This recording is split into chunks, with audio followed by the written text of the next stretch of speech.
Ramadan tiba, Ramadan tiba, Ramadan tiba. Marhaban ya Ramadan. Bismillahirrahmanirrahim. Assalamualaikum warahmatullahi wabarakatuh. Assalatu wassalamu ala asrafil anbiya'i wal mursalin Sayyidina wa maulana Muhammadin wa ala alihi wa sahbihi ajma'in, amma ba'du.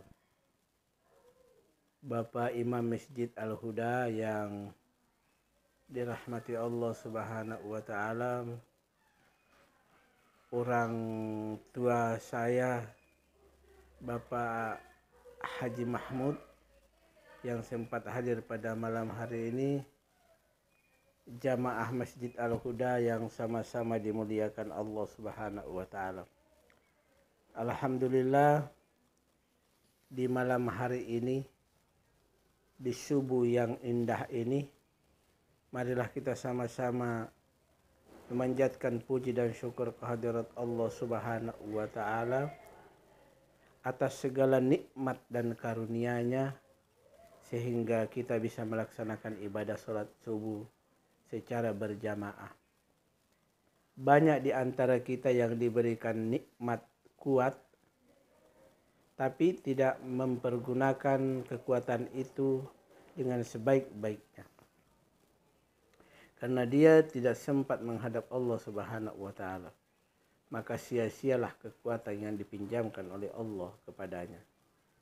Ada yang diberikan hak sehat oleh Allah Subhanahu wa ta'ala, tapi kesehatan itu juga ia tidak gunakan untuk menghadap Allah Subhanahu wa ta'ala.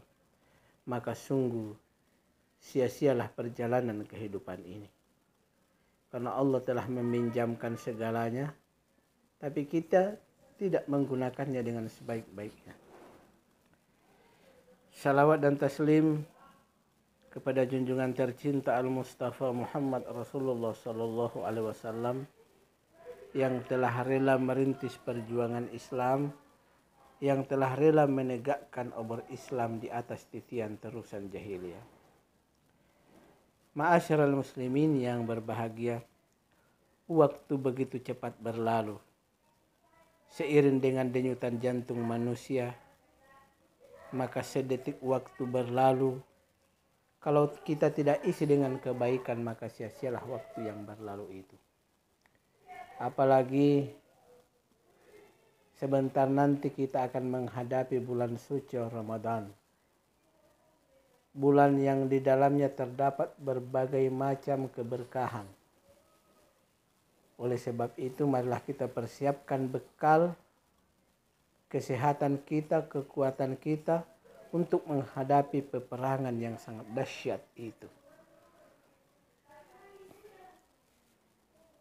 Dalam sebuah hadis, Nabi Shallallahu Alaihi Wasallam bersabda,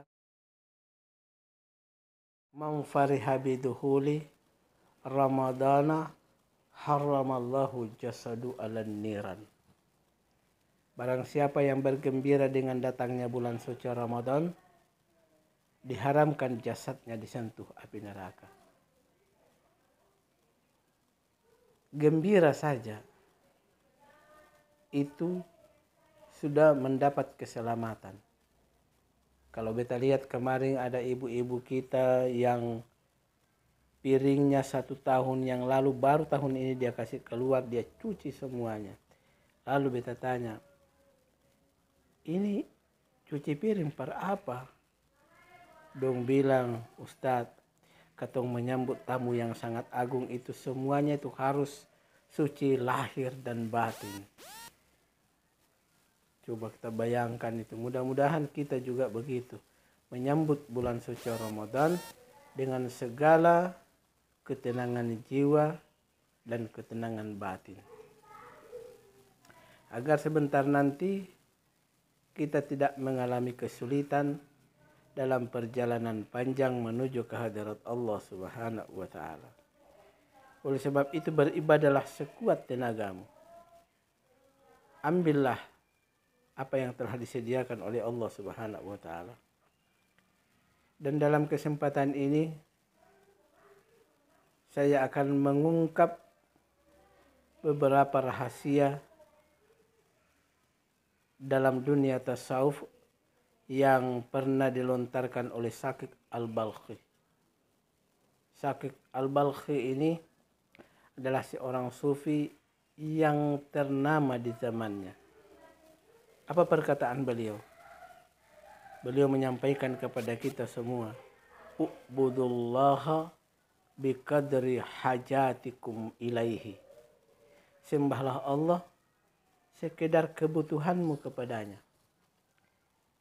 Jadi beliau mengatakan kalau kita butuh Allah Subhanahu wa taala banyak, maka ibadahnya juga harus banyak. Tapi kalau kita butuh Allah sedikit, maka ibadahnya juga hanya sedikit. Lalu beliau sampaikan, tapi coba kita renungkan dalam hidup ini. Apakah kita perlu Allah ataukah tidak? Setiap detik dari umur ini kita persembahkan kepada Allah. Mau makan ingat Allah. Mau tidur ingat Allah. Mau ke kantor ingat Allah. Mau ke ladang ingat Allah. Mau ke laut ingat Allah. Mau ke toko ingat Allah Subhanahu wa taala. Jadi tidak ada satu detik pun dalam hidup ini yang kita tidak membutuhkan Allah Subhanahu wa taala. Oleh sebab itu, maka kita harus sembah Allah dengan sebanyak-banyaknya karena memang kita butuh kepadanya. Khudzu minad dunya biqadri umurikum fiha. Ambillah harta dunia sekedar umurmu di sana. Jadi ambillah harta di dunia ini, carilah kehidupan di dunia ini, tapi jangan melebihi kapasitas umur kita. Karena kalau kita ambil harta dunia terlalu banyak, lalu sebentar nanti kita tinggalkan dunia ini, maka anak-anak kita akan berkelahi tentang harta itu. Kemudian beliau sampaikan lagi kepada kita, waznibullaha biqadri taqatikum ala azabi. Berbuat dosalah engkau kepada Allah sekedar kemampuanmu menanggung siksanya. Jadi beliau menyuruh kita untuk berbuat dosa yang sebanyak-banyaknya kepada Allah Subhanahu wa taala kalau engkau merasakan engkau akan mampu menanggung siksaan Allah Subhanahu wa taala. Kita tidak akan mampu menanggung siksaan Allah Subhanahu wa taala. Oleh sebab itu, kita harus tinggalkan dosa-dosa kita, dosa yang besar maupun dosa-dosa kita yang kecil. Karena siksaan Allah itu terlalu berat. Jadi jangan sekali-kali berbuat dosa kepada Allah. Kenapa? Karena akan menjadi malapetaka dalam hidup ini. Karena kita tidak akan mampu menanggung siksanya. Wa tazawwadu fid dunya biqadri muqsikum fil qabr. Berbekallah sewaktu di dunia sekedar tempatmu di dalam kubur. Jadi carilah bekal di dunia ini yang sebanyak-banyaknya. Apalagi di bulan suci Ramadan ini, kita dituntut untuk mempersiapkan bekal dalam kehidupan ini. Kenapa? Karena hari-harinya indah, malam-malamnya indah, setiap jamnya indah, setiap detiknya indah, semuanya itu indah di bulan suci Ramadan.